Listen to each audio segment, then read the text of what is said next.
असद का जो वालिद होता है ना, ये ऐसा के ऊपर सब कुछ कुर्बान कर देता है, इसे अपनी बेटी समझकर सब कुछ इसके हवाले कर देता है। लेकिन असद के वालिद को इस बात का नहीं पता कि ये नागिन की तरह अंदर से डसने की कोशिश करेगी और ऐसा डसेगी कि ये जो ख़ानदान है ये तिनके की तरह बिखरना शुरू हो जाएगा।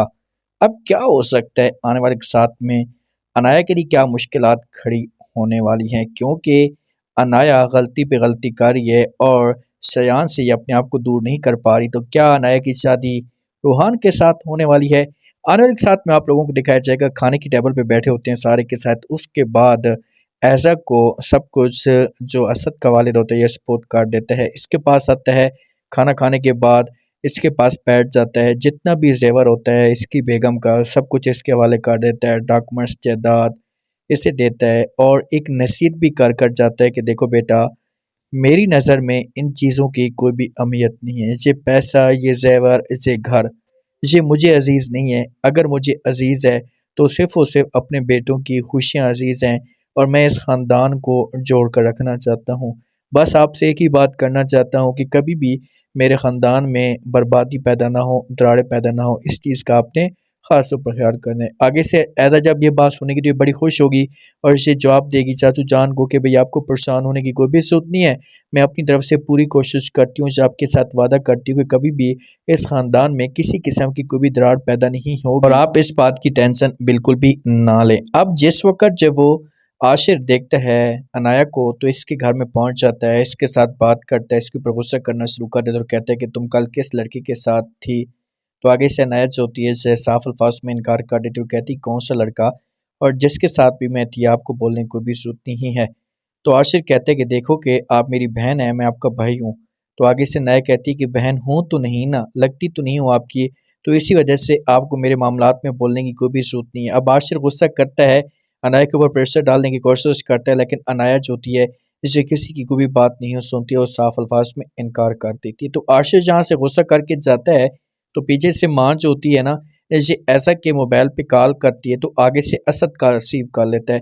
असद जिस वक़्त कॉल रिसीव करता है तो माँ जो होती है हेलो है कुछ भी नहीं करती, बस बोलना शुरू कर देती है और कहती है कि भई देखो ऐसा क्या हुआ है? आशिर ने कुछ बोला तो नहीं है घर में आकर, क्योंकि वो आया था हमारे घर में, अनाया के ऊपर उसने गुस्सा किया है, अनाया को डाँटा है, तो कुछ बात हुई है ऐसा नहीं वहाँ पर। तो असद ये सारी की सारी बातें सुन लेता है।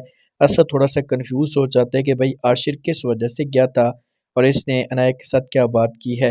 तो जिस वक़्त आशिर घर में जाता है तो आगे से असद इसके सामने खड़ा होता है और इसके साथ पहली बात यही करता है कि भाई तुम कहाँ गए थे? तो आगे से कभी भी आशिर वालों ने झूठ नहीं बोला तो सब कुछ बता देते हैं कि भाई चाची के घर में गया था। तो असद कहते हैं क्यों, किस वजह से गए थे? तो आशिर सब कुछ बता देगा कि भाई अनाया को मैंने किसी लड़के के साथ देखा था, इसी वजह से मैंने उसे रोकने की कोशिश की है। लेकिन आगे से उसने मेरी कोई बात नहीं सुनी, जब बात नहीं मानी, असद बोलेगा कि भाई अगर इस तरह की कोई भी बात थी या ऐसा का कोई भी तमाशा खड़ा था तो आपका हक बनता था कि आप मेरे साथ बात शेयर करते, मुझे बताते, फिर आगे की बात मैं चलाता, लेकिन आपने मुझे क्यों नहीं बताया? तो आशिर जो होगा से असद को बोलेगा कि भाईजान वो सब कुछ ठीक है, लेकिन मैं मामलात को एडजस्ट करना चाहता था।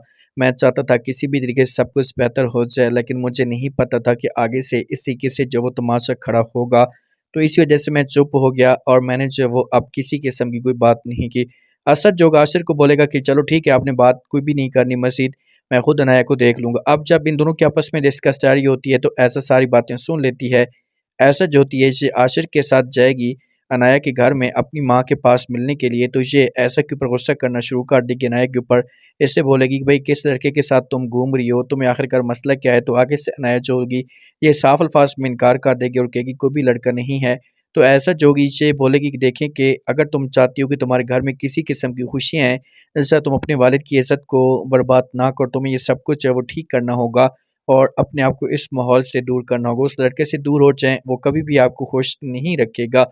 तो आप देखते हैं कि ना आगे से इनकी बातें मानती है ऐसा नहीं, क्योंकि फ़िलहाल तो इसके दिमाग के अंदर शैतान ही घूम रहा है ना। घर में जब जाती है तो अपनी माँ के साथ बात करती है ऐसा, माँ कहती है कि माँ जी इस घर में सबके दिल में मैं जगह बनाने की कोशिश करती हूँ, बड़ी मुश्किल से मुझे टाइम मिलता है, लेकिन ऐसे अनाया है ना, इस अनाया की वजह से बहुत सारी जो परेशानियाँ मेरे लिए खड़ी होती जा रही हैं, मुझे समझ नहीं आ रही कि अब मैं करूँ तो करूँ क्या? तो आगे से माँ जो कि ये समझाएगी, इससे बोले कि अच्छा ठीक है, मैं भी अनाया को रोकने की कोशिश करूँगी, आपने भी प्यार से बात करनी है। बस आप अपने काम में आगे बढ़ती रहें, अपना मकसद निकालने की कोशिश करें, अनाया जो होगी ये खुद ब खुद ठीक हो जाएगी। अब इनकी सोच बनेगी रूहान की तरफ, अनाया की शादी ज़बरदस्ती ये रूहान के साथ करवाएँगे, लेकिन ऐसा कोई इस बात का नहीं पता कि ये शादी तो करवा रही है, लेकिन अपने पाँव के ऊपर ये खुद ही कुल्हाड़ी मारेगी।